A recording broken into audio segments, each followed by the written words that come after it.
Hello students, welcome to my YouTube channel. Students, आज हम लोग TYBF का सेम 6 का FM का सितंबर 2024 के ATKT पेपर का क्वेश्चन नंबर 4 के बी वाले सम का सॉल्यूशन देखेंगे। स्टूडेंट, इसके पहले जितने प्रैक्टिकल सम के सॉल्यूशन थे FM के सितंबर 2024 के ATKT पेपर के, उनकी वीडियोस बना के मैंने अपने चैनल पे अपलोड कर दिए और इस वीडियो को डिस्क्रिप्शन बॉक्स में आपको के लिंक मिल जाएंगे। आप लोग वहां से उनके सॉल्यूशन रेफर कर सकते हो। अगर आप लोग मेरे चैनल पे नए हैं तो प्लीज मेरे चैनल को लाइक शेयर और सब्सक्राइब जरूर करना। आज हम लोग क्वेश्चन नंबर 4 के बी वाले सम का सॉल्यूशन देखते हैं। ये सम आप लोग को module number 5 that is working capital financing वाले मॉडल से आया था। कमर्शियल पेपर वाले टाइप का सम है आपको ये। इसमें आपका क्वेश्चन है from the following particulars calculate the effective rate of interest per annum as well as the total cost of fund to be limited which is planning a CP issue. क्या B limited company है, क्या plan कर रही है? CP issue plan कर रही है। CP issue nothing but जो है एक शॉर्ट टर्म डेप्थ इंस्ट्रूमेंट रहता है। शॉर्ट टर्म इंस्ट्रूमेंट यानी कि इमीडिएटली जो लाइबिलिटी है उसमें से किसी लाइबिलिटी इमीडिएटली पेमेंट करना है तो ये CP इशू करते हैं। उसके लिए बी लिमिट क्या कर रही है? CP इशू कर रही है। तो आज में क्या बोला गया? फ्रॉम द फॉलोइंग पर्टिकुलर्स हम लोग इसमें क्या कैलकुलेट करना है? एक effective rate of interest calculate करना है पर एनम का, और एक total cost of fund calculate करना है इसका बी लिमिट के तौर पर। और क्या क्या हम लोग को डिटेल्स दी गई? इशू प्राइस दी गई, CP की फेस वैल्यू दी गई, मेच्योरिटी पीरियड दी गई, तीन टाइप के इशू एक्सपेंस दी गए। सबसे पहले हम लोग इफेक्टिव रेट ऑफ इंटरेस्ट निकालते हैं पर एनम का। ये इसका सॉल्यूशन है क्वेश्चन नंबर 4 के बी वाले का। इफेक्टिव इंटरेस्ट रेट, ये उसका फॉर्मूला है। इफेक्टिव इंटरेस्ट रेट का फॉर्मूला क्या है? FV minus IP minus C divide by IP minus C, यानी कि face value minus issue price minus cost on commercial paper divide by issue price minus cost on commercial paper into 12 divide by maturity. आपको इसमें question mention किए गए, maturity period आपको 3 month दिया गया, तो ये मेच्योरिटी वही है 12 divide by maturity into 100। Formula है इफेक्टिव इंटरेस्ट रेट का फॉर कमर्शियल पेपर का। तो यहाँ पर क्या है? Face value minus issue price minus cost of commercial paper divide by issue price minus cost of commercial paper into 12 divide maturity into 100। Formula effective rate of interest का for commercial paper का। तो यहाँ पर हम लोग देखते हैं, अभी हम लोग को फेस वैल्यू दी गई, क्वेश्चन में मेंशन की, that is face value is two rupees 1 lakh दी गई है। इशू प्राइस कितना? रुपीज 97,550 रुपीज आपको इशू प्राइस दी गई है। We will mention here 1 lakh minus 97,550 rupees दी गई है, minus cost on commercial paper बोला गया।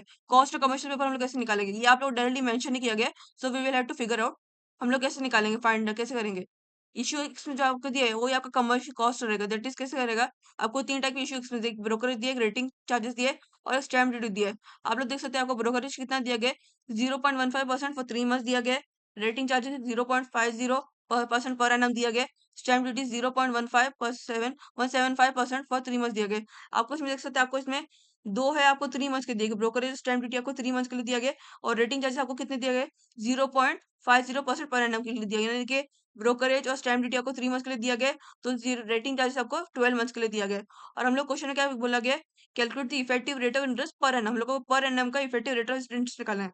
और ये दो है, जो जो है ब्रोकरेज और स्टैम्प ड्यूटी, ये दोनों आपको 3 मंथ के लिए दिए गए। So we have to convert it into per annum. हम लोग 0.15% को पर एनम में कन्वर्ट करेंगे। कैसे करेंगे? आपको 3 महीने का 0.15% दिया गया है और टोटल नंबर ऑफ मंथ्स कितने? 12 रहते हैं, तो 0.15% इंटू 12 डिवाइड बाई 3 करेंगे। कैसे? बिकॉज टोटल नंबर ऑफ 12 रहते हैं और आपको 3 मंथ्स का दिया गया है, और हम लोग को जो है 0.15% हम लोग को 12 मंथ्स के तौर पर निकालना है। टोटल 0.15% 3 मंथ्स का है, तो 12 मंथ्स का कितना रहेगा टोटल? कैसे निकालेंगे? यहाँ पर मैंने मेंशन किया है, देख सकते हैं आप लोग, कहते हैं 0.15% इंटू 12 डिवाइड बाई 3 करोगे। 0.15% टू 12 डिवाइड बाई 3 करोगे। इधर आप दो चीज कर सकते हो, 0.15% टू 12 डिवाइड बाई 3 कर सकते हो, या फिर 0.15% टू 4 कर सकते हो। Why 4? Because total number month 12 रहते हैं और ये 3 महीने का बोला गया है। तो 3 इंटू 4 12 रहता है, 3 इंटू 4 यानी कि 3 को अगर 4 बार गिनोगे तो 12 होगा, यानी कि टोटल 12 मंथ्स होगा इसमें। तो 0.15% इंटू 4 कर सकते हो, या फिर 0.15% इंटू 12 डिवाइड बाई 3 कर सकते हो। तो मैंने इसमें इसको 12 डिवाइड बाई 3 से गई, दैट इज कितना? 0.15% 12 डिवाइड बाई 3 कितना मिला? पर एनम का आपको 0.60% आपको मिला पर एनम ब्रोकरेज का। ब्रोकरेज का आपको कितना मिला? 0.60% पर एनम का मिला। नेक्स्ट आप लोग देख सकते हो प्लस 0.50%। अभी हम लोग को स्टैम्प रेटिंग चार्जेस जो था वो आपको 0.50% पर एनम में दिया गया था, और हम लोग को जो इफेक्टिव रेट ऑफ इंटरेस्ट निकालना है वो आपको पर एनम का निकालना है। So we will not have to convert it into anything. तो हम लोग 0.50% पर है ना, हम लोग डायरेक्टली मेंशन करेंगे।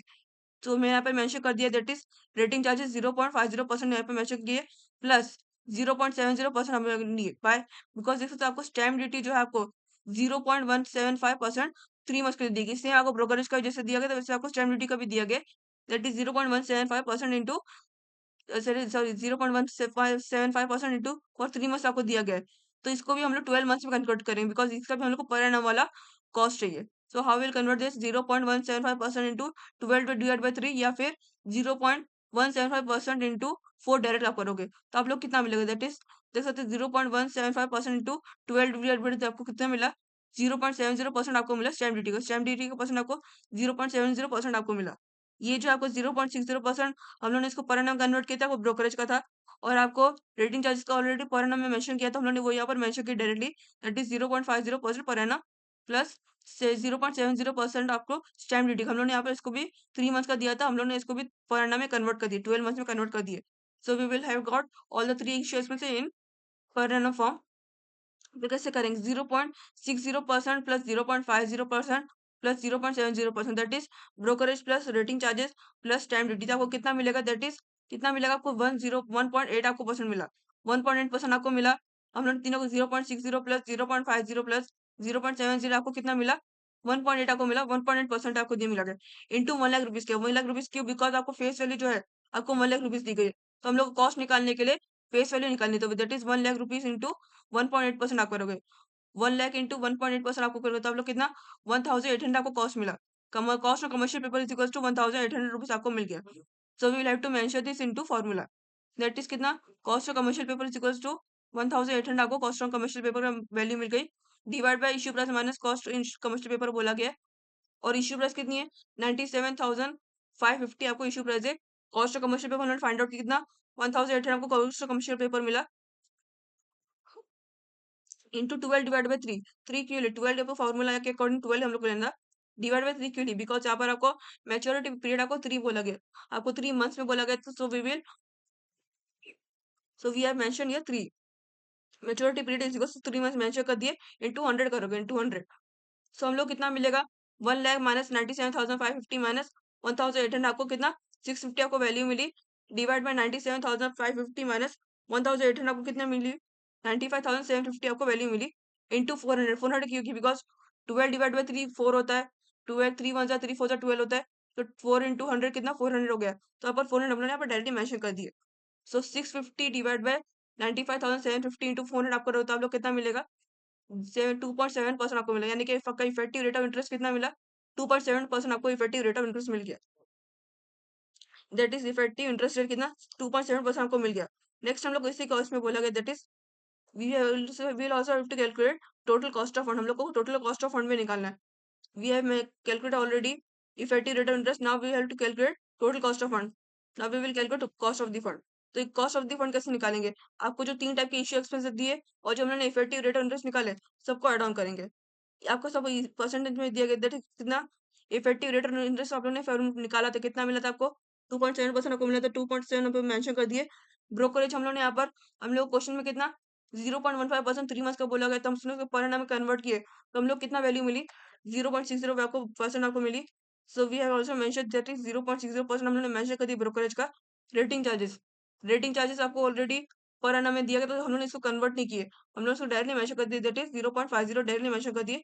स्टैम्प ड्यूटी वो भी आप लोगों को 0.175% 3 मंथ्स का बोला गया था हम लोग ने इसको 12 मंथ्स में कन्वर्ट कर दिया पर एनम का तो आप लोग कितना मिला 0.70% आपको मिला रेट स्टैम्प ड्यूटी का। So we also mention stamp duty cost that is 0.70। अब सबको कॉस्ट ऑफ फंड का सबको ऐड करोगे दैट इज कितना 4.5 आपको वैल्यू मिलेगी 4.5 को क्या कॉस्ट ऑफ फंड की आपको वैल्यू मिलेगी। आप चाहो तो उसको डायरेक्टली इतना भी रख सकते हो या फिर 4.5 इंटू 100 कर सकते हो बिकॉज आपका जो 4.5 परसेंट भी आएगा आएगा और इसको 100 भी कर सकते हो या फिर इसको इतना भी रखे तो भी प्रॉब्लम नहीं इसको भी आपको मार्क्स मिल जाएंगे इसमें भी।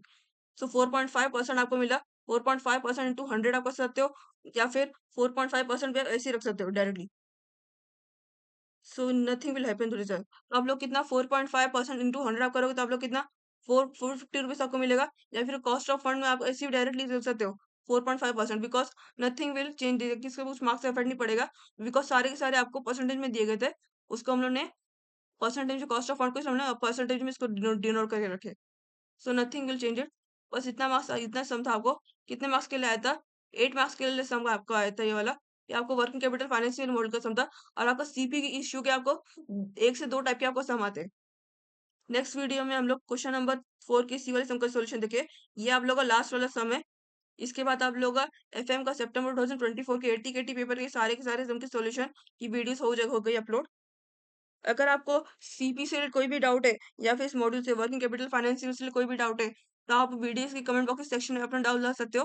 मैं वहां से आपको डाउट क्लियर कर दूंगी। और अगर आपको कोई और एक्स्ट्रा नोट चाहिए, कोई और प्रैक्टिकल सब्जेक्ट की, टैक्स की, एफए की, सीए की, टीवाईएफ सेम 6 की, तो आप उसकी भी रिक्वायरमेंट डाल सकते हो कमेंट बॉक्स में। मैं उसकी रिलेटेड वीडियो भी अपने चैनल पे अपलोड कर दूंगी।